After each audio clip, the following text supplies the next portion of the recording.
Ducks fans, are you ready? You are listening to the Ducks and Pucks podcast with your hosts, Mike Walters and Eddie Jones. This is the number one home for Anaheim Ducks talk and analysis. Here we go. Welcome back to Ducks and Pucks. This is your host, Mike Walters, along with my co-host, Eddie Jones. So we're going to get you caught up on the excitement of the Ducks moving on to the next round. They took out the Flames in 5 games. So we'll go over that last game and talk about the series and what went well for the Ducks. We're also going to look forward to the Chicago Blackhawks and preview that series for you. We have some fan questions to answer and some blog updates as well to get to. But we'll go back to Game 5. And what an exciting game, Eddie. The Ducks got behind and rallied in the third period again. Ended up pulling this one out. All the excitement, even Perry going down there. Overall, just a great win, Eddie, but an emotional one at that, too. Yeah, and for a second there, it looked like the streak in Honda Center might be over. You know, the Flames are playing pretty good, and then the Ducks just turned it on in the last few periods. But, you know, that early Hudler goal on the power play was just kind of quieted the whole building down and ignited the Flames from there. And you know, they played a really strong first period after that. And you know, you look at that Hudler goal too, and you look at the Ferland goal in Game 5, and they're pretty much identical goals, which is, you know, a little worrying for Anderson because they're goals you would expect him to stop, and you know how well he's been playing. And not to say he had a bad game either, but you know, just a slap shot. You know, they are open and he can see it, and you know, sometimes they're hard to stop. But a short side slap shot right under his blocker, over his pad, and you see that in back-to-back games. Do you really see that worrying, or you know, is that really not an issue? Or what do you think? Yeah, you know, I noticed that in the last couple of games. You know, like you had said, a couple of those on his right side just squeezing by, and I mean, it's a little bit of a concern, but I mean, overall, the way Anderson's played, you know, in the entire playoffs, I'm not really too stressed out about it. You know, I mean, he's obviously only lost one game, and there's been a lot of times too, Eddie. We saw it on the road, especially in Calgary and Winnipeg, where you know, the other team was applying a lot of pressure, and the fans were getting behind, you know, the Jets and the Flames in their own buildings, and if it wasn't for Anderson, you know, in those games, the Ducks would have been down by even more. So, even though he gave up a couple that were, you know, maybe somewhat questionable, I'm still not stressed out about it. I think Anderson's going to be just fine. You know, he's not perfect. I mean, he's been playing pretty close though, but I'm not too worried about it, Eddie. I think that the Ducks will be able to use him as he's been doing the last 2 series. When, you know, as we preview the Chicago series in a little bit, and he'll be rock solid in the net and ready to go. Yeah, and you know, again, we see it in this game, as we talked about it in the podcast a couple of days ago, is that Kessler line, almost like a second first line. We see Kessler again, you know, leading the way in the faceoffs. The Ducks just dominated in the faceoff circle, and you know, he gets the power play goal to tie the game, and you know, he's on the ice for the power play goal where Matt Bolesky scores. You know, what a big, you know, performance to step up from Kessler, and you know, that line continues to produce. Yeah, that second line has been just sort of ridiculous this playoffs, Eddie. I mean, you know, Silfverberg again had a multi-point game. Last night he had 2 assists. He assisted on the Kessler goal and the Bolesky goal. Bolesky's just been on fire. You know, we talked about him tying Teemu Selanne's record of, you know, scoring at least 1 goal in the first 4 games of a series, and then he broke it last night. You know, and I didn't even know at first. I had thought Francois had scored it, you know, where I was sitting in my seat in the angle. But, you know, obviously on the replay, we see the great tip by Bolesky there to knock it, you know, up and in under the crossbar. And that's a new club record, too, for those of you that don't know. Bolesky scoring 5 goals, you know, 1 in each of the first 5 games of this series, Eddie.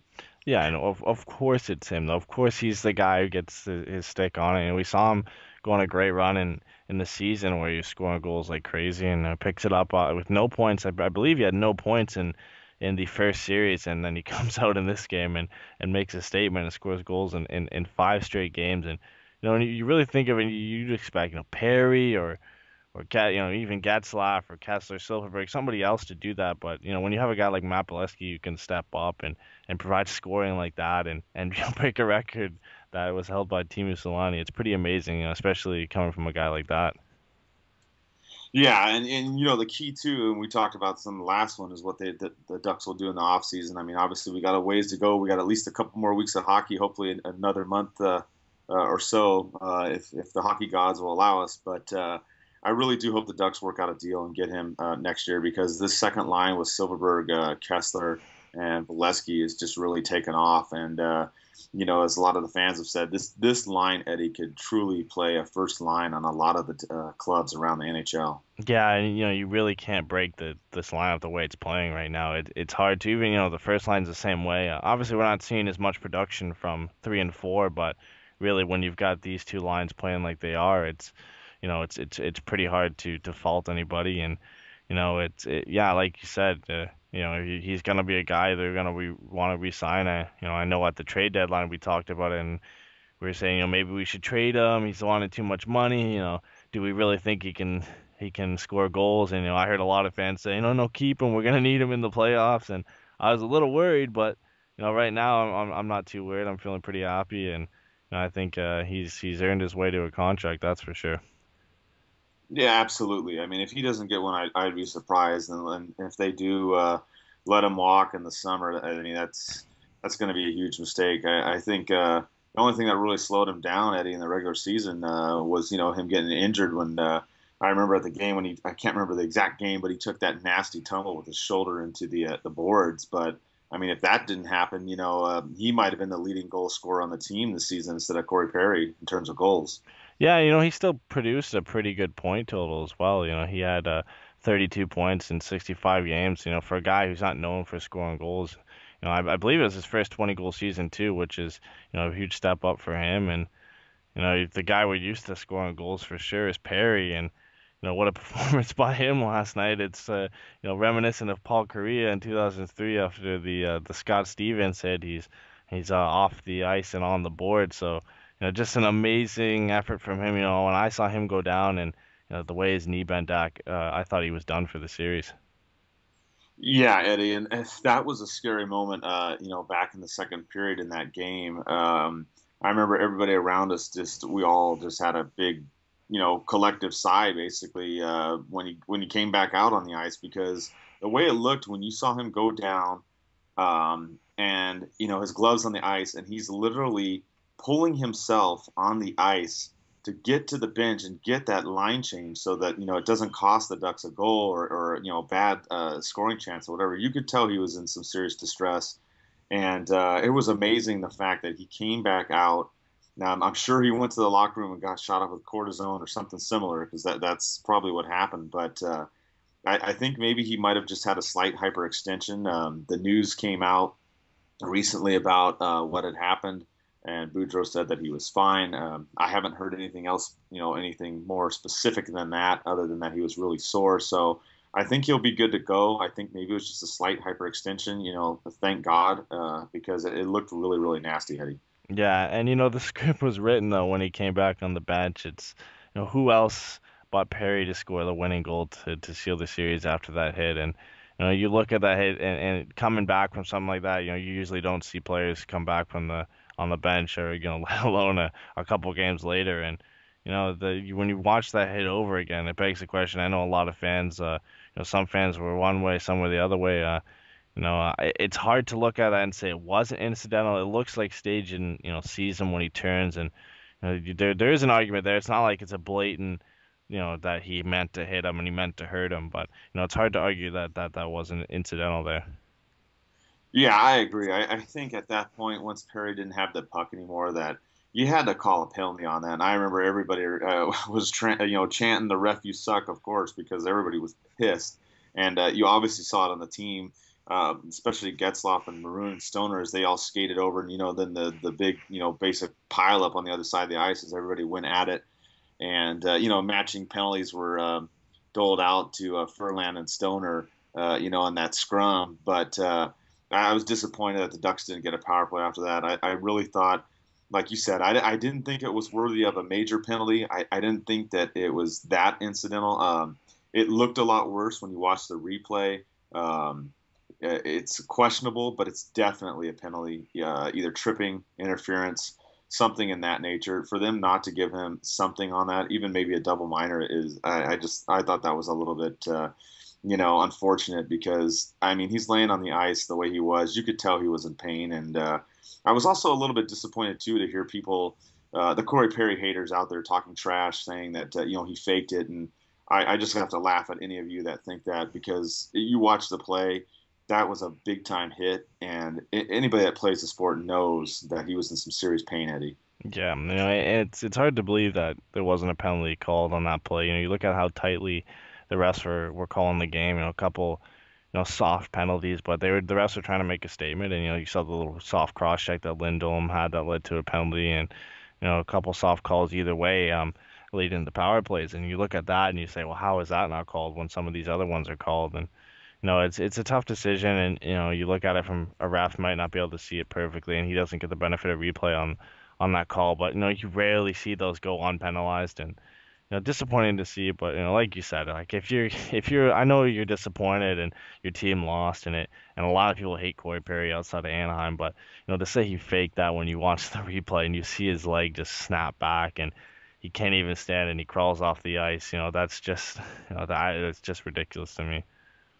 Yeah, and that's just the way it is. And I mean, even then, some people from the Flames camp complained about the last game-winning goal too, Eddie. They looked at that play and they, said that Perry had interfered with Ramo, and Ramo got mad. If you watched it, he gets out and slams his stick against the post, after going up to the ref and complaining. And I looked at that replay a lot when I got back home. I even looked at it, the day after, and it looks like to me that Ramo makes the initial save, and Perry goes to shoot it the first time, misses. His stick hits Ramo, and then he goes for the follow through to score while getting drilled in the back.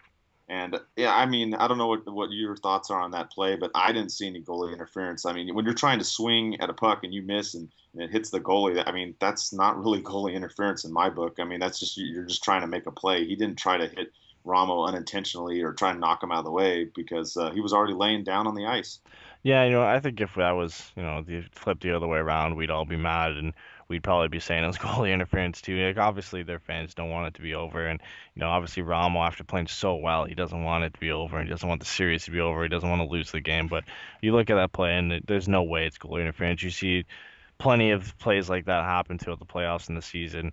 And it's just physical play. It's what the Ducks have established in this series and the Winnipeg series, and it's really one of the keys to why they won the series. Other than Game 3 where they lost, they were physical. They worked the forecheck perfectly, and they played their style of game, and it's really just a key to why they won. Yeah, exactly. I mean, and like you said, if you go and look back at this series and you look at the games, the biggest things to come out of this was the special teams play. If you look at the Ducks, as we predicted, they won the special teams battle on both sides. Even though they didn't score as much, on the power play when they're on the road, obviously they had some issues there. But overall, they took it in the special teams. And again, last night in the faceoffs, they almost won 20 more faceoffs than Calgary, and they'd been winning in most of the games, so that had been a huge factor. And obviously, the size too was huge. And giveaways, Calgary made some big turnovers, especially in Game 4. They had some big ones in there that cost them the game. Andrews scored in that one off the Johnny Gaudreau turnover, and Johnny Gaudreau had several turnovers in that game along with some of the other players. And I think that was the key. It came down to discipline, and I think the Ducks, in terms of playing their game and not getting away from it. Obviously Game 4 it got a little bit more physical and there were some more scrums, but I think that was the key for the Ducks, Eddie, was just staying within their game and believing in the system that Bruce has put in place, and that's why we took them out. Yeah, and the thing I love to see is they just fixed everything that was wrong last year in the playoffs.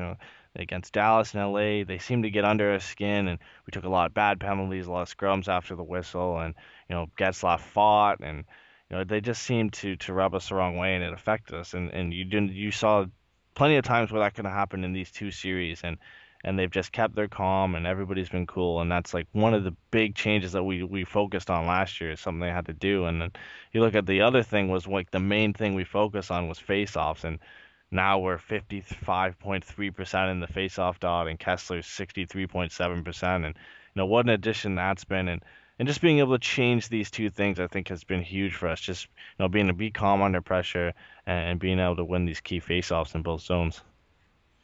Yeah, I completely agree with you, Eddie, because I mean, when you look at the stats and you look, for the people that go by the puck possession and whatnot, that kind of got thrown out, looking at the preview of this series between Calgary and the Ducks did dominate that. And I mean, the key was winning the faceoffs. Really the only one that they didn't win was the one back in Game 3. The key faceoff that is that they didn't win was. That one when they ended up tying the game, with 19.5 seconds left and sending it to overtime by the Flames. But you look at all the big faceoffs in this series, and I mean, they've just been dominant. I mean, they've been able to do that on the special teams. They've been able to do it on 5-on-5. Like we talked about last year, we lost to the Kings, and they had won almost 50 more faceoffs, against the Ducks in that series. And you look at this Calgary series, and you've seen some games where the Ducks have almost won more than 20 in one game against the Flames. So that's been a huge, huge bonus, getting Kessler, adding him on that second line, taking the pressure off Getzlaf to try and be the guy to win it all the time. Because, you look at Getzlaf and you look at the way he plays, he has a really solid game. But if you had to look at something, Eddie, and maybe take something away from his game, it would be faceoffs. That would be the only real weakness that Getzlaf has. But as we said, it's been key this series. Yeah, and Kessler has been the go-to matchup for the top line in this series, the first series, and we'll probably see it against Taves in the next series. They just shut down that Monahan line for most of the series. Games 3, 4, and 5 they started to heat up, but it didn't really matter because the Ducks really fought out, and they had 17 points in round 1 combined. That line did, and we kept them to 10 in this series. Which is still a fair amount of points, but comparative to the Canucks series and this series, it's a big step up, and that's obviously again, a big applause for Kessler for being able to control that line, who was one of the most dominant lines in the league. And then as well, you look at the special teams, where something we harped on again is, Calgary's power play in the first series against Canucks was 27.8%, and we kept it down to 11% in this series, and scored on 33% of our power play chances, which was a huge thing that we talked about at the end of the season and their play going into the playoffs. Is we're going to need the special teams, and we're going to need to be able to shut down their first lines, and everything's just gone right so far. Yeah, I totally agree with you. I mean, as far as getting it done, shutting them down and countering and everything, it's all worked out well for the Ducks. I think, like you said too earlier, the other biggest point is the Ducks' temperament. Against the other team. They really didn't let the Jets and the Jets crowd get to them in the first series, and they didn't really let the Flames physical player, their crowd, get to them. You saw that in the Vancouver series against the Flames, where they had a couple just slap shot, type movie moments in those games where they were just all out brawls, 5 against 5, pair up, pick someone and just start throwing punches. And I was afraid that might have happened in this series, just, knowing the history and knowing that, the last 2 regular season games we had against them were pretty crazy with the, 6-3 trading of wins there. But the way that the Ducks have handled that, I think, has been key, because in terms of, maintaining the puck and winning the faceoffs, it's hard to do when you're killing penalties all the time, Eddie. And that's something that the Ducks, we saw last year. They'd get, misconduct penalties, or just do something silly and end up, down 2 minutes, and then, it snowballs. You're down 2 minutes, 3 or 4 times in a period. It wears on your defense, and it gives the other team scoring opportunities, and we've really prevented that. Yeah, and the Ducks also burn a couple more former Ducks, and in this series, just like Perreault in the first series, you got Hitler and Brian Burke in this series that get burned. And a real question everybody wants to know, I think, is really what happened to Hitler. Everybody was expecting him to come out, and the way he played in the first series against Vancouver, and then he just gets burned in game 1, and he's done for the rest of the series.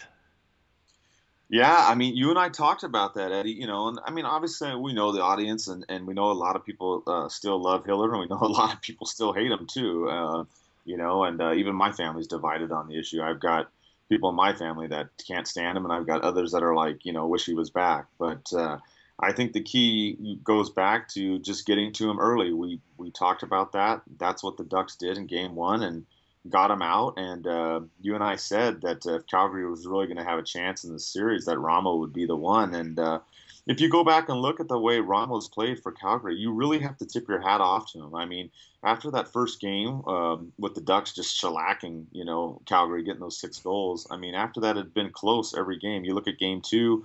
The Ducks didn't salt that way and that one away till the very end. In the third period, getting those 2 goals, one an empty header, and then you look at Game 3. Obviously, we almost did, but 19.5 seconds, we couldn't quite get it done. And Game 4, same thing. Still did it at the end, and Game 5 as well. I mean, so if you look at Ramo and the way he played very, very well, and I think that Hartley just lost faith in Hiller after that Game 1. We got to him early, and I don't know if maybe Hartley listened to your advice, Eddie, or my advice. I don't know. Well, I mean, I don't know how huge we're getting yet, but you never know. Maybe they listened and said, "Oh shoot, we should play Ramo." I don't know, but we got to him early, and that was the key. Yeah, and we finally get to see Bruce reach the third round for the first time in his career, and we were saying that if he goes out in this round, a lot of people are going to be calling for his head, and we're going to see him possibly get fired and somebody else come in. But with him getting to the third round, do you think this calms the rumors that he's going to be fired, or do you think he has to at least make the finals or win the cup, or it's a bust? For me personally, I think it calms some of the stuff down. I mean, we talked about this on the other podcast. We've compared him to Sutter and Quenneville and how they didn't do well in their first 10 years as coaches. So for Boudreau to, get there after 6 seasons, obviously those with Washington and now with the Ducks, I think it's great. I think he's fine. And the way the Ducks have played, I mean, yeah, there's been questions, and we'll get to some of the questions people had about the lineups, which we've talked about before.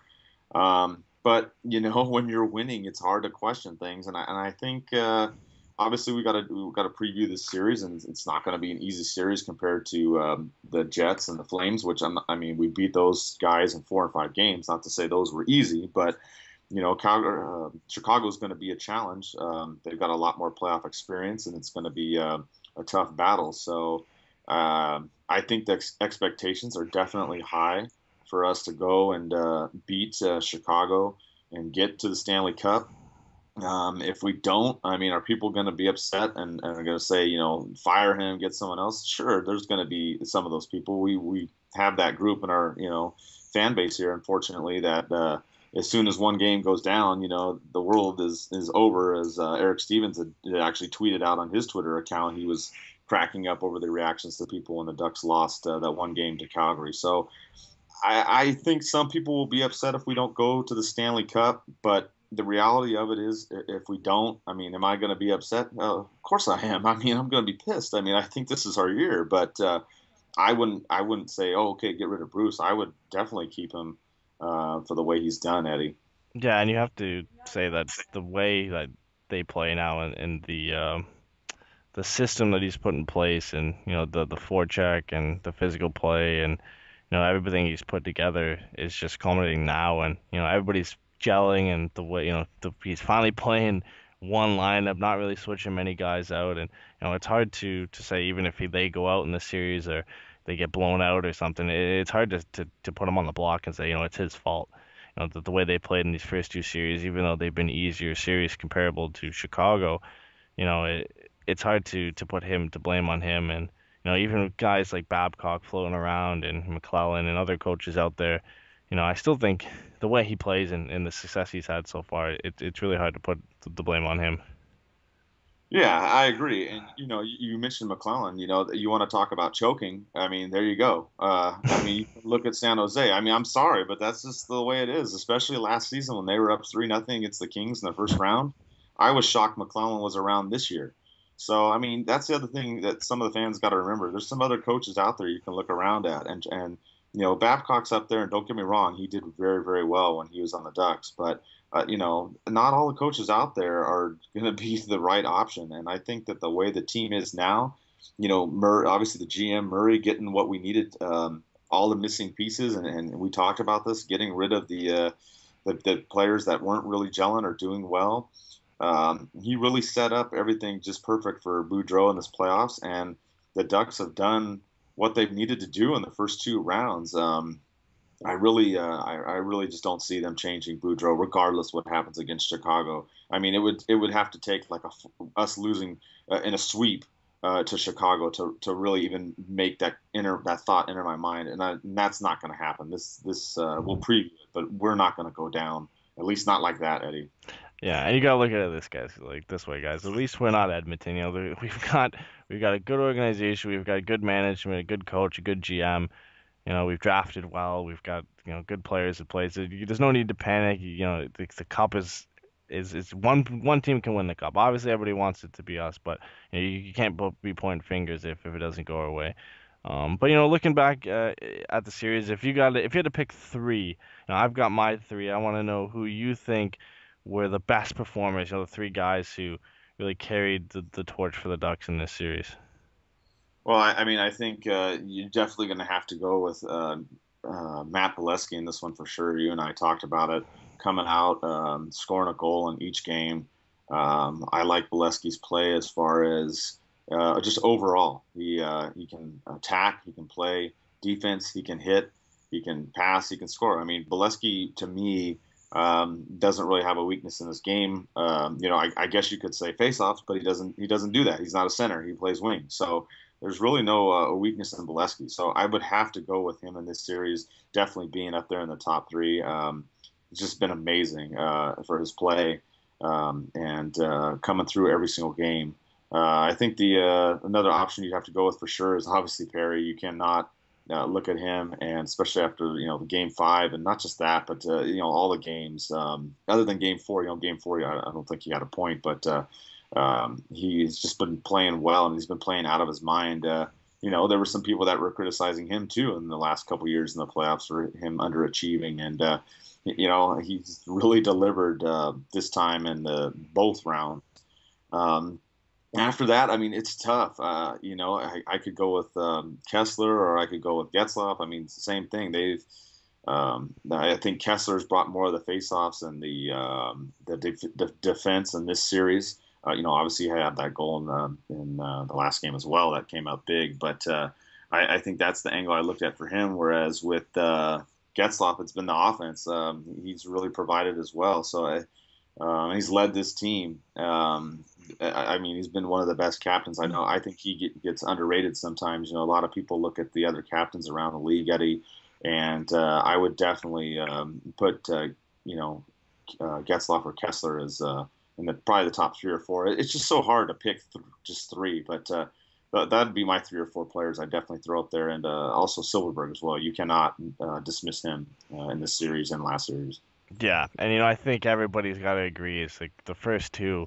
The whole team has done great, but the first two you got to say is Bolesky with the 5 goals, a goal in each game, and Perry with 8 points in the season, and then the clincher last night after going down. And then you could really you could list almost anybody on the team after, like you said, Kessler and Getzlaf and Silfverberg, and you can't forget Anderson too.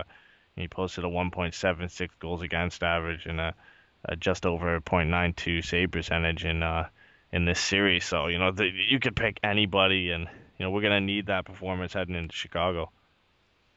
Yeah, exactly. I mean, and we can switch gears and go to start talking about the Chicago series. And you're right. I mean, everybody's going to have to step up. Going into this, if we kind of look at what's happened so far, the Ducks are 8-1 in the postseason this year, and Chicago's 8-2. So similar records there. The Ducks swept the Jets, and Chicago swept Minnesota. So if you look at the teams, though, Eddie, offensively, this is going to be a real tight battle. I mean, the Ducks have scored 3.89 goals per game. Chicago scored 3.2. Obviously, Chicago getting Kane back earlier. We talked about this. We said if anybody was going to knock Chicago out, they needed to do it before Kane came back. And, with Kane back, that adds another dimension as they picked up Vermette as well to add to the team. And now it's going to be, I think, interesting trying to battle it out with our big guns against their big guns. Yeah, and you look at the way Chicago plays and the way the team is built. They're almost a more experienced a little bit more skillful with the players they have. Calgary Flames, they're a fast team, they're a smaller team. They've got the two big lines, and they've got some depth in the third and fourth line, and they've got their stalwarts on defense, and obviously Corey Crawford in net. And they play a pretty similar style to Calgary, and I think we just got to come out and everybody's gonna obviously want to say, we said this in the Calgary series, and I don't want to say we were wrong because we didn't see it, but we said Wisniewski might come in because of the speed, and Sakat should come in and maybe drop, we said Bolesky at the time, or Palmieri, and add some speed to the lineup. But I think you really got to take this series the same way you took the Calgary series. Obviously, Chicago is a lot better team, and they're an elite team, and this is the first real test we have in this playoffs. But they're going to play a similar style, and their real damage they do with their speed.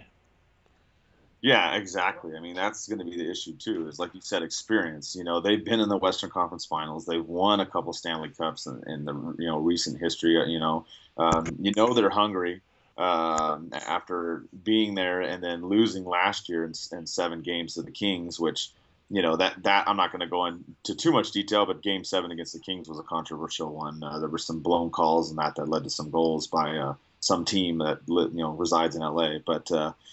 They're going to be hungry because they lost in that 7-game series. To me, they're a little bit more depth with the trade deadline. I think the Ducks got a lot stronger. If you look at the season series, we beat them in the first game 1-0. Way back in the beginning of the season, and then in the recent 2 games, we got destroyed. I mean. We got killed the day after Thanksgiving. I was there, 4-1, and then the next battle after that, same thing, 4-1. But that was before the trade deadline and all the changes that were made and the things that happened. We had guys playing in those games that some people probably don't even remember or forgot, Eddie. So it's definitely going to be different. I don't think it's going to be. I don't think it's going to be as lopsided for the Chicago as it was in those last 2 games. But I definitely expect these games to, just like they've been against Calgary, they're going to be tight games in the third period. Yeah, and you have to look at that first game of the series too, in the season series where it was Gibson and Darling in net, and Smith Pelly scored the short-handed goal. So 3 guys we're probably not going to see in this series, and not to say anything about Gibson. I'm just saying I hope we don't have to see him in this series because that would mean something happened to Freddie. But and then you look at the second game. Of the season series where we had 3 guys starting on defense, and 2 of them haven't even played in the playoffs yet. And you got Matt Clark, who played in that game, and Jesse Blacker, who played in that game. Josh Manson also played that game. Rene Bourque. So a lot of guys who we really didn't want in the lineup, and dealing with some injuries at the time. So you can't really look at these season games. You can maybe look at the last one because we had pretty much the same guys in the lineup, but the playoffs are different. It's going to be different. Lovejoy was in the lineup for that game too, and so was DSP. So all these were before the trade deadline. So the team's different now. They're playing a lot better, and this isn't the same Blackhawks team either. They're allowing a lot more shots against per game, and it's just going to be something we haven't seen before. The Ducks have never played the Blackhawks in the playoffs, and this is our 4th time in the Western Conference Final, and this is their 5th time in the last 7 years. Obviously, winning the Cup in 2010 and 2013. So it's going to be, like you said, a close, tight series, and somebody's going to have to probably win this in 6 or 7. Yeah, I agree. I mean, we'll make our prediction at the end, but I definitely think it's going to go, at least 6. One of the questions that someone had asked is when you compare the lines, you look at the top lines, and we talk about the big guns, obviously Taves and Patrick Kane against, Getzlaf and Perry and Kessler, and you look at that. But what about the third and fourth line, Eddie? People talk about those lines, and they're kind of wondering, how do we stack up against Chicago? Do you think Chicago has an edge there, or do you think the Ducks still have an edge? It's hard to say because other than Cogliano, the lines haven't been really producing in the fourth and third line, but they've been playing well and they've been playing good defensively. And I'm looking at daily faceoff here because it's been a while since Chicago Blackhawks have played, but according to this, the Sharp was on the third line, playing with Vermette and Teravainen. So, if that's the case, you might have to give the slight edge to the Blackhawks just because Patrick Sharp has 9 points. He's, obviously an elite player. He's playing on that third line, but I think you just gotta say it's pretty even. The Vermette's a great faceoff guy. Thompson's a good face-off guy, and then Kruger and Raquel are pretty much sort of the same type of player, and physical guys in Desjardins and Andrew Shaw, just like we've got Tim Jackman down there. So, if I had to give a slight edge, if Sharp plays on the third line, you got to give a slight edge to the Blackhawks. But other than that, it's pretty even. Yeah, I think this is the tough one offensively. I mean, I think we're going to see there's a lot of all-star talent in this series, so I think we're going to see the all-stars come out to play and obviously shine. I mean, I really don't see, either team stopping the Stars on both teams. I mean, I know you can play the matchup game, which you know that Boudreau is going to play it at Honda Center and Quenneville's going to play it in Chicago. So you're going to see that, and obviously we have home ice. So, in terms of matchups, it's going to help us out if we do end up going all the way and going to a game 7. And I think another key we talked about, Eddie, too, is the faceoffs that in the playoffs, and the Blackhawks just over 50% So that edge is going to go to the Ducks, and if that's going to push the Ducks and the offense, I think like you said, it's pretty even on the third and fourth line, maybe a little bit to Chicago, and I'd give the top lines a little bit to the Ducks. So overall, I'd give a slight edge to the Ducks in terms of offense, but it's really close to call. I mean, this is going to be some serious fun hockey to watch these next couple of weeks, Eddie. Yeah, I know. When you're speaking of face-offs, there's going to be the big matchup. We're definitely going to have to see Kessler match up with Taves, and that's going to be the huge matchup. If Kessler, Bolesky, and Silverberg can shut down Taves' line, obviously Kane and Taves don't play on the same line, so it's a little bit different than the series we've had where, we've just had to shut down one line, and we just had to shut down Little, Ladd, and Wheeler, and then we just had to shut down Monahan, Goodrow, and Hoodler, and it wasn't as bad. Well, now if Kessler can shut down Taves, you've got to deal with Patrick Kane on a line with Brad Richards and Bickle, and then you got to deal with a third line possibly with Patrick Sharp and Vermette and Teravainen. So this is a lot deeper team than we've had to face, and Kessler's going to obviously be big, taking down their best player, and if Getzlaf has to match up against Kane and Richards, so they're going to have to do a good job. And I like that matchup. I like it. They've got Bickle on that line because he's a bigger guy and Kane's is smaller. But you're gonna have to keep the forecheck strong and then win the faceoffs, like you said. And the biggest mismatch in this series is size. In the beginning of the season, the Ducks were number 1 in weight, and they were 210 pounds, and the average, and the Hawks were 29th at 197. So you look at the Flames last series, and the forecheck got to them. They're smaller players, and we got to do the same thing in this series. Yeah, I agree. I think the size was the advantage against Calgary, and I think we'll use the size again.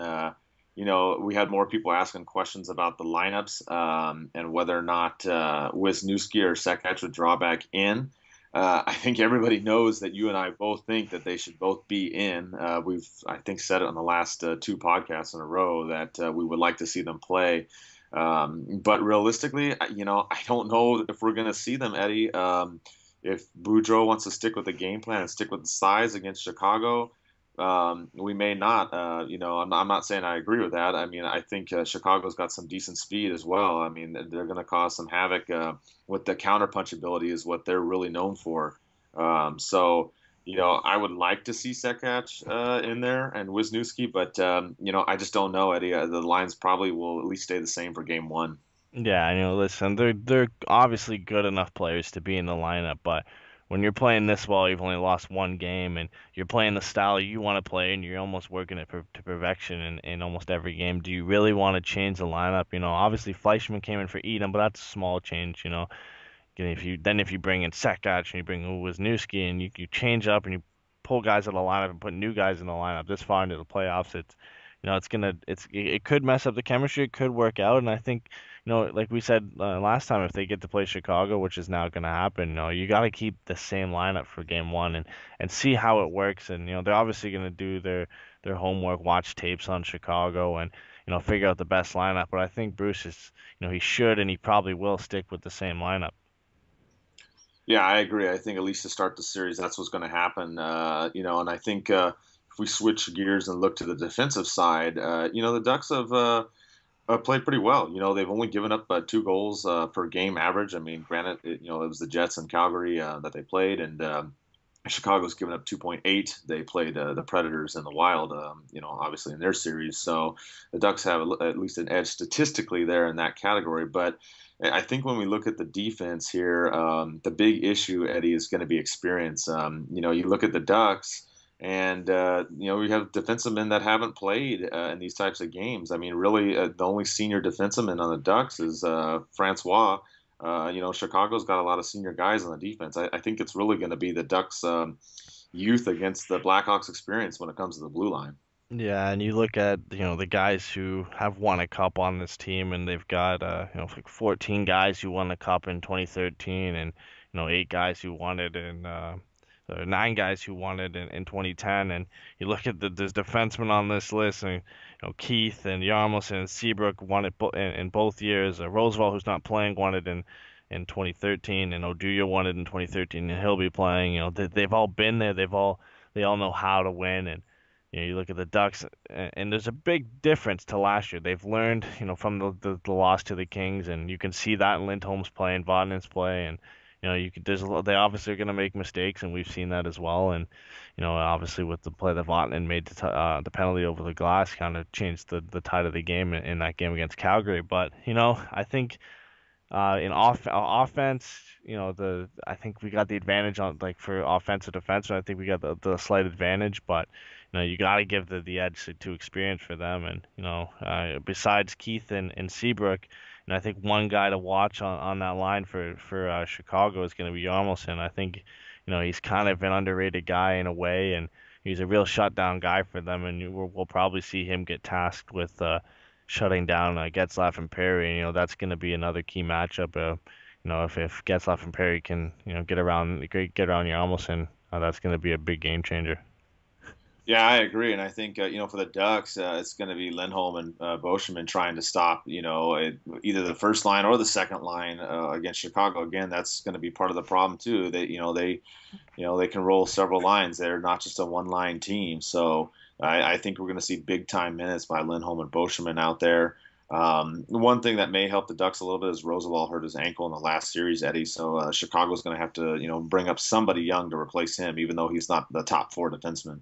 Yeah, and looking at their roster and on their website and looking through their depth, and it looks like they're gonna have to bring up either Rundblad or Kumiski or some guys are gonna come in. And Blackhawks fans, if there's somebody else and I'm missing them, you can grill me about it. But Rundblad is probably the guy you would think would come in, or they might go with a more defensive guy. I don't know, but yeah, that's definitely gonna be a big loss for them. Obviously, he's not a top 4 guy, but he's a solid top 6 guy, and he's an older veteran guy, and he knows what it takes to get to win the game, and the little things that are gonna annoy some of the top players on our team. So unfortunately for them, he's out, and doesn't look like he's gonna be back anytime soon. Yeah, exactly. So that may be a matchup that Boudreau may be looking at, especially the icing situations. You know how that is when you're at home or you're battling it out, and those situations pop up. If you can get that weaker pairing caught on an icing, Eddie, you're going to definitely look to see either our top or second line matched up after a faceoff. Yeah, and another thing the Ducks are going to have to take advantage on is special teams. I think they've got a clear edge right now if you look at the stats. Obviously, Chicago has some great players, and they can kill you on the penalty kill, and they on the power play, and they can be really good on the penalty kill, but in the playoffs so far, their penalty kill has been pretty poor. They're 72.7%, and that's one of the worst in the playoffs right now. And and they allow 36.3 shots against per game. That's something the Ducks are gonna love. Obviously, they love to rack up the shots. We saw 47 last night, and there's the size mismatch, so they're gonna get a lot of hits. And looking at it, it looks like they're gonna be able to play their game. But it's hard to say, that's going to be the case. Like, this is the Blackhawks. They're verging on one of the best teams in the last decade, and it's hard. But that's going to be something the Ducks are going to have to take advantage of. Is when they get the chances on the power play, they're going to have to convert on them. Yeah, I can agree with you more, Eddie. I mean, the power play, the Ducks have been really, really good at 31%. What had turned out to be the weakness has been a really big strength of the Ducks in these first 2 series. And, Chicago's at 20%. on the power play. So the Ducks definitely have the edge there, and they have the edge on the penalty kill. The Ducks have killed 87%, of their shorthanded situations, which has been great. And obviously, we saw too in that Calgary series, some big kills, especially in the last game with the 4-minute penalty against Kessler, where the Ducks came up huge to clinch it out. And I think that was a key too. Was the special teams play on both sides of the puck. It had been an issue down the stretch of the season. We had talked about it a lot of times. The fans had raised a lot of questions about it and what we needed to do, and I think we've straightened out those situations. Obviously, the Ducks play well 5-on-5. They've been one of the best 5-on-5 teams this season. But I think if the Ducks are going to take down the Blackhawks, the special teams play is going to be where it's at. I give the advantage to the Ducks in this. But obviously, you have to see what happens when they do the matchups, and I do think that home ice will play into some of this too, Eddie. Yeah, I mean, one of the interesting things to look at too is, the Ducks are such a good third period team and they've come back so many times, but the Blackhawks have a pretty impressive record of themselves. They're 100% after leading after one and leading after two in the playoffs. And also, they have a ridiculous record. I believe it's 29 games in a row or 30 games in a row where if they're leading after two, they've won all of them. So that's going to be something they're going to have to look out for. Obviously, the Ducks have their amazing comeback record and one goal game records, in the playoffs and in the season. And, even outscoring their opponents 17-4 in the third in OT in the playoffs, it's going to be the tale of each period. And we're going to have to see how that plays out. Yeah, that's a big deal. I mean, it's going to be interesting to see what happens. I'd look at the end of the second period and pay special attention to what the score is because, like you said, the Ducks have come back 4 times. In this postseason, they did it 18 times in the regular season. That's why we made the shirt that we did with the third period as ours because that's the way it's been. We've been the comeback kids of all the teams. So. It's going to be interesting to see if the score's tied, then the score's tied. But if it's one way or another, something's going to have to give. I just don't see the Blackhawks continuing that streak. I don't think that they'll get a lead going into the third, and they're gonna pull it out every time. I mean, I'm not saying that they won't, but this is a different Ducks team. They've played that stats against a whole bunch of other teams, and the Ducks have been able to do it. Against everybody as well. So it's going to be interesting. I think the third period is going to be a huge deal in this series, more so than the other series. I mean, it was a really big deal in the Jets series, but I think in this series, Eddie, whatever happens in that final 20 minutes, may decide the outcome of this entire series. Yeah, and the big battle too we're gonna have to look at is Corey Crawford versus Freddie Andersen, obviously, and Crawford's had a little bit of a shaky start to the playoffs against Nashville. He got pulled, and Darling was in for a couple games, and then Crawford got put back in and played pretty solid. Then he let in a weak goal against Minnesota over his glove, and then he played really solid. And it's been up and down for him. And for Freddie, it's been pretty consistent. I guess you could say that game 3 against Calgary, where he let in 4 on 21 shots. And then a couple weak goals under the blocker over the pad. But other than that, I think Freddie's been the better goaltender in these playoffs. But it's hard to bet against Crawford. He's won 2 cups for the Blackhawks, and he's just at times can be an amazing goalie. And it's just you got to get to him early. I think that's the key is get to him early and see if he holds up. Yeah, I agree. I mean, we talked about that against Hiller, and the Ducks did it against him, in the game 1 against Calgary. So I think for the Ducks, the key would be to get to Crawford early and score, in that first period, just like against Hiller, and knock him out. And maybe Quenneville will listen to our podcast like Hartley, and he'll play Darling. I don't know. Maybe he'll take us up on that. But I actually hope that he doesn't. I hope that he does play Crawford because Crawford has had moments of lapses in his play. He's still playing very, very well. Don't get me wrong. I mean, he's got a 5-1 record, so he's not playing poorly. But there's been some stretches where he hasn't played well, Eddie. I mean, his goals against is 2.6, save percentage is 9.16, which is still good. But you look at Andersen. I mean, his goals against is 1.96, and goals against is 9.25. So slight advantage in the goals against, or I'm sorry, in the save percentage, but definitely an advantage in the goals against. And obviously Freddie's 8-1. He only had a couple tough games, both ironically the game threes against the Jets and Calgary, where he gave up 4 goals in those 2 games. But I would give Anderson the edge just based on the way he's played in these playoffs. Crawford, I give experience to. Obviously, as you said, winning 2 cups, you can't overlook that.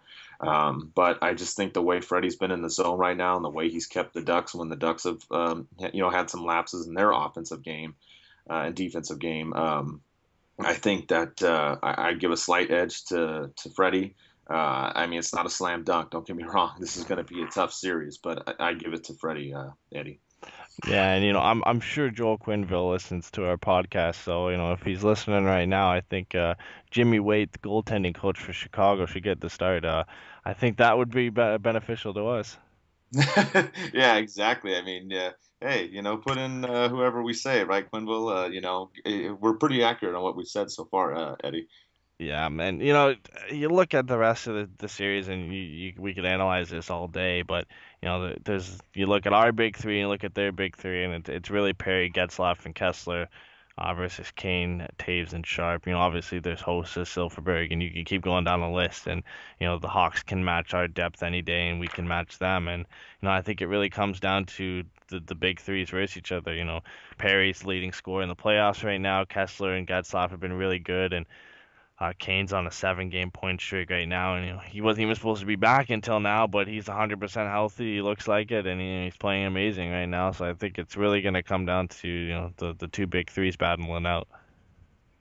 Yeah, I mean that's going to be a key. Like we said, the stars. There's going to be a lot of star power in this series. I think the Ducks, though, with Silverberg and Bolesky tearing it up, has really added another dimension to this team. That's going to make it difficult for the Hawks to match up on defense as well. So it's not going to be as easy for them to play defensively against the Ducks. It's going to be a battle of matchups. You're going to see a lot of this. You're going to see a lot of the lines being rolled and changed during the face-offs. So it'll be interesting to see. I think this game goes at least 6, Eddie. I take the Ducks in this series, obviously, but it's going to go at least 6, maybe 7. What's your prediction for this series? I've been looking around today, and I've been seeing a lot of Blackhawks in 6, and their experience is going to be too much, and I'm trying to be as unbiased as possible. And I know this series could go either way, and it's going to be hard, but I think you got to be. I think how we've played in Winnipeg in their building, and in Calgary in their building this series, and the 2 series, and you got to go to United Center now, which is going to be just as hard. I think where we should win our first 2 games at Honda Center. Maybe if we can steal one in United Center, I got to go probably Ducks in 6 or 7, but we got to wait and see. It's going to be a really tough series. Yeah, it's going to be a tough series. It's going to be fun. I go back, kind of a final thought on this series, Eddie. I look at this series, and this isn't anything to take away from the Eastern Conference, but when the Hawks and the Kings played last year, the winner of that I felt like was going to win the Stanley Cup, and I feel the same way. I mean, obviously there's still some stuff to be done in the East with those series, but that's what I look at, and I think that there's a potential for the team to win this one to go all the way.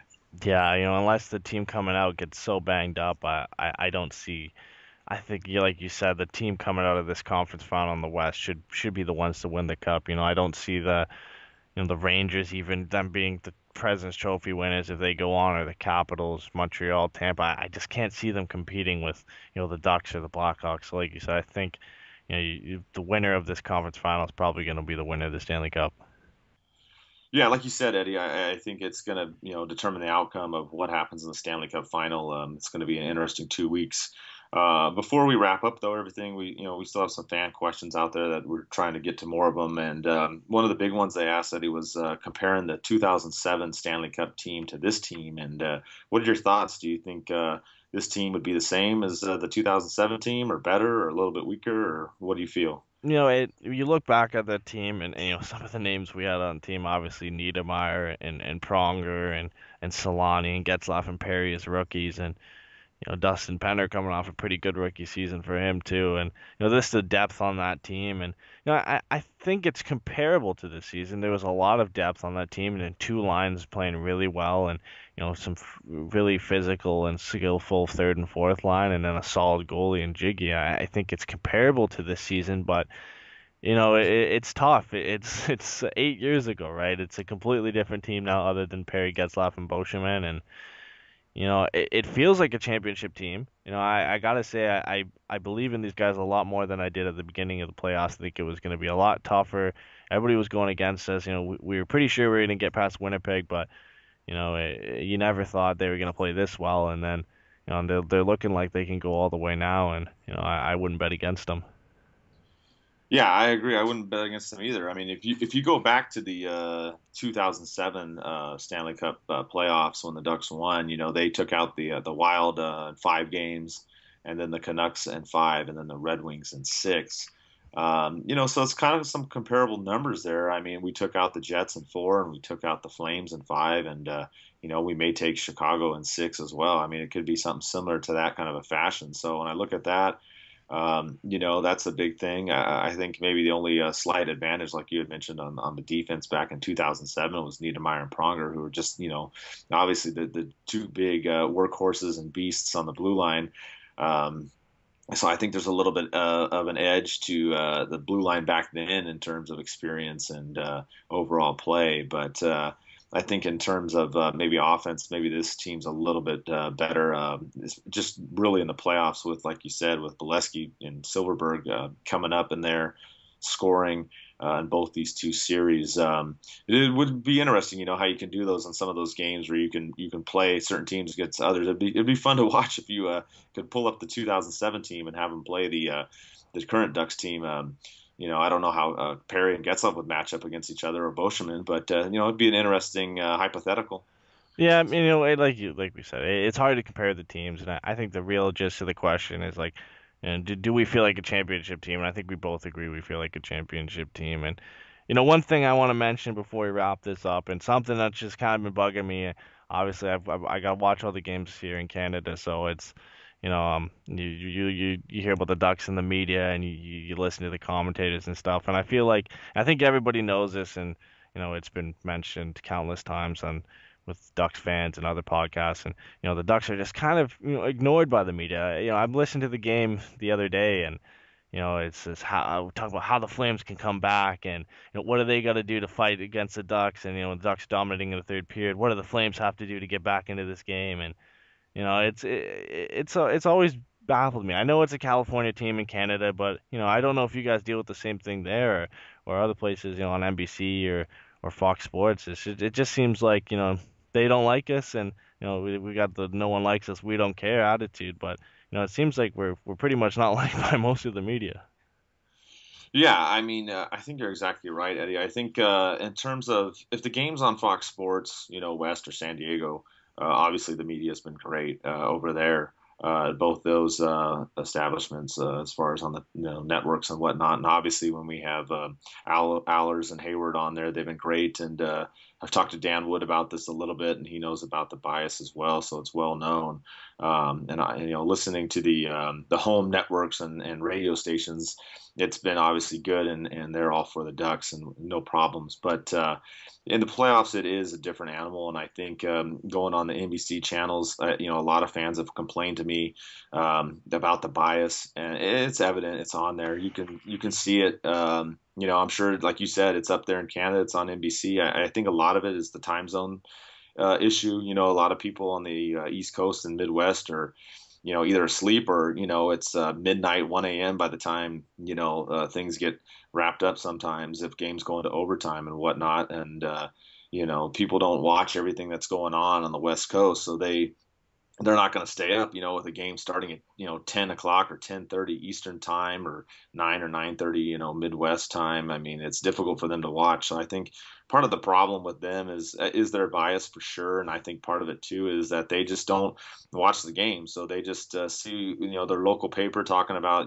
whether it's the Red Wings or the Rangers or whoever it is that's their team, and I think we get left out. And Also don't forget the Ducks are a small market team. I know it's hard to believe, but I mean, Anaheim is a smaller market team. We're not LA, thank God. But I mean, we're not. We're not in a big market, so that's another bias that hurts us. And I don't really like NBC doing these games. It's kind of frustrating. I really miss the Fox Sports announcers we have. And I always joke with Dan too. I'll turn off the NBC announcers and I'll listen to Dan on the radio, even though it's a little bit behind sometimes, because the bias it gets frustrating, Eddie. And I think a lot of fans will agree with you and your point.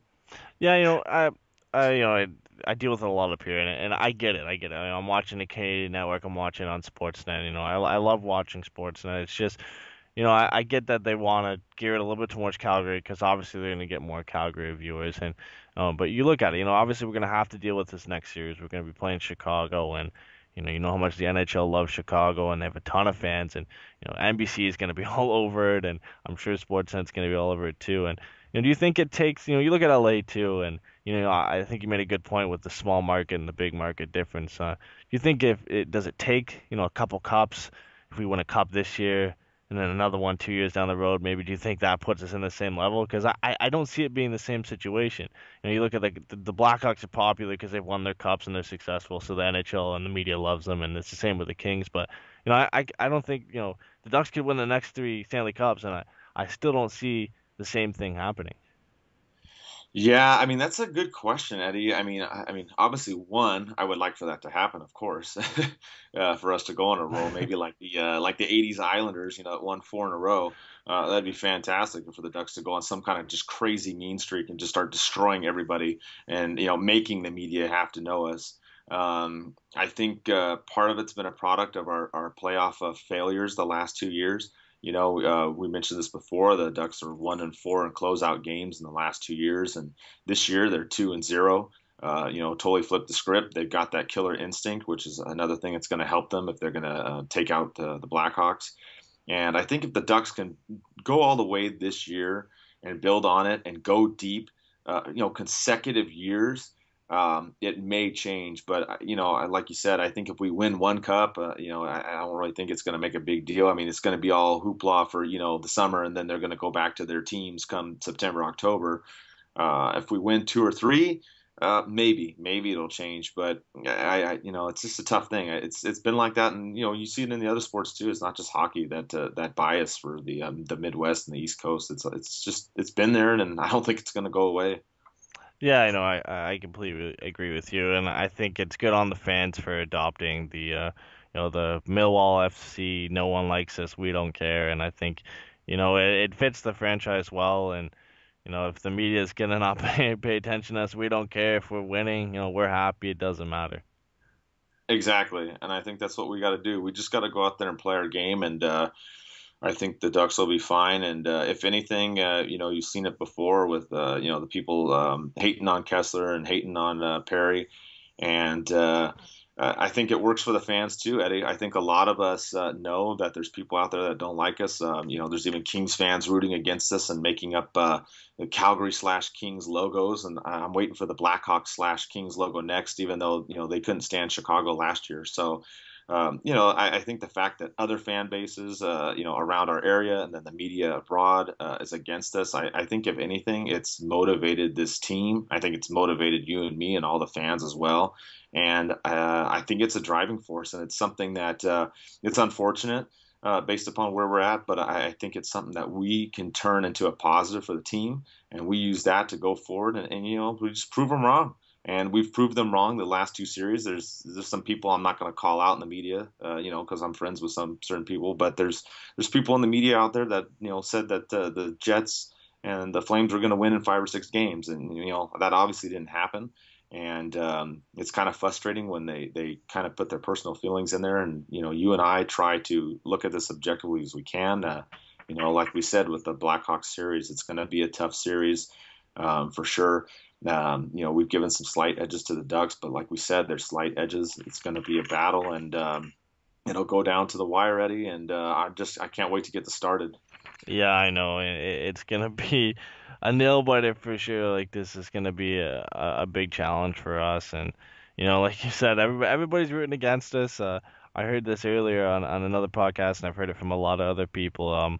The Sharks and Kings fans have kind of buddied up together and just rooted and created like a hate club against us for the playoffs. So it's kind of funny to see, and it's nice because they're not in the playoffs, so it's fun to watch from the outside. Yeah, and if they want to do that and they want to have miserable lives and waste their time rooting against someone, that's fine. I mean, I'm serious. I don't root against like, obviously I don't want them to win, but I'm not sitting there watching every game hoping that they go down. My life goes on. Like if the Ducks get eliminated from the playoffs, I mean, obviously I'm upset and I get emotional about it because that's our team, but I'm not going to sit there and try and direct hate against other teams. I think that's a waste of time. And if their fan bases, I know that there's people in their fan base that aren't like that. But if there's fans like that want to be like that, then hey, go for it. I mean, but hate's just going to bring negative stuff back on them, Eddie. Yeah, and one thing I've seen a couple pictures, and I don't know for sure, and I know you go to the games. I've seen a couple pictures of some Kings fans at Honda Center during the playoff games. Is that true? I haven't seen as many as I have during the regular season game, but there's been a couple that have been there wearing their Kings jerseys. Not as much, I would say, in the past that I've seen, but yeah, there's a few. I don't know why. I mean, I wouldn't go to Staples Center for a Kings playoff game. Well, one, I wouldn't even go, but if I did, for some reason, I wouldn't wear a Ducks jersey. I'm not going to go there and start a bunch of stuff with their fans. I try to hold myself a little bit better than that. I rather stay at home and do something else or go to a Ducks game. But yeah, there's a couple, but it's been pretty good so far this series. The Jets fans have been good, the Flames fans have been good. There hasn't been any issues, unlike last year, so it's going to be good. And it's going to be rocking for this next series, Eddie. It's going to be good to see some serious tight battles for this coming up matchup. Yeah, and that just quickly one more thing on that. That's always baffled me is the other team, some third jersey coming into a matchup. I remember going to a Ducks game in Toronto, and then there's some like couple of guys with Boston Bruin jerseys in there. I've always just like wondered what these guys are thinking at home, and they're going to a Ducks Toronto game, and they're gonna wear their Boston jerseys. I've never understood you see the odd third jersey of the team that's not even playing that night, and these guys just maybe won tickets to the game or something and decided to support the team that's not even playing. It's always just amazed me. Yeah, I've talked about that too, and gotten mixed reaction from fans. I mean, I guess some people, just like the sport and they want to go, and they just throw in what they have because they're not a fan really of either team and they just want to watch a good game, which I get it, I guess, but I went to one Kings Red Wings game way back in the day, and I didn't wear anything, as far as jersey wise. I mean, obviously I wore some clothes, but but just like wear some regular clothes. Like, yeah, you don't go there wearing like a Ducks jersey and they're not even playing. Right, exactly, and that's what I did, and I still got hated on because my friend was a Red Wings fan, which I've told some people about this story, and it's why I've never gone back to Staples Center because I'm not going to subject myself to that kind of behavior, but. Yeah, we'll look forward to this series, and we'll cover the games as they come through. We'll usually do the podcast every 2 or 3 games, get you guys updated, give you more commentary. We'll probably have some more guests on as well. We got a deal going on right now for a foul towel. You buy any of the 2 shirts we have listed on dnphockey.com. And you'll get a foul towel for free. I know some of you have already placed orders. If you did and you ordered a couple shirts, I'm throwing the foul towel in there with you. I just decided to do this once the Ducks advance to the next round to kind of get people more pumped up. So that'll be in there for you. And a couple more shirts that are coming out and getting them out there. And the beanies are almost finally here. I had a lost shipment of some merchandise, which is unfortunate, but they're going to be coming up this week. And look for that, and make sure you subscribe. We're on iTunes and YouTube. Those are the 2 big ones, and we're looking at some other options as well. And hopefully we have a good series, Eddie, and thanks everybody for listening.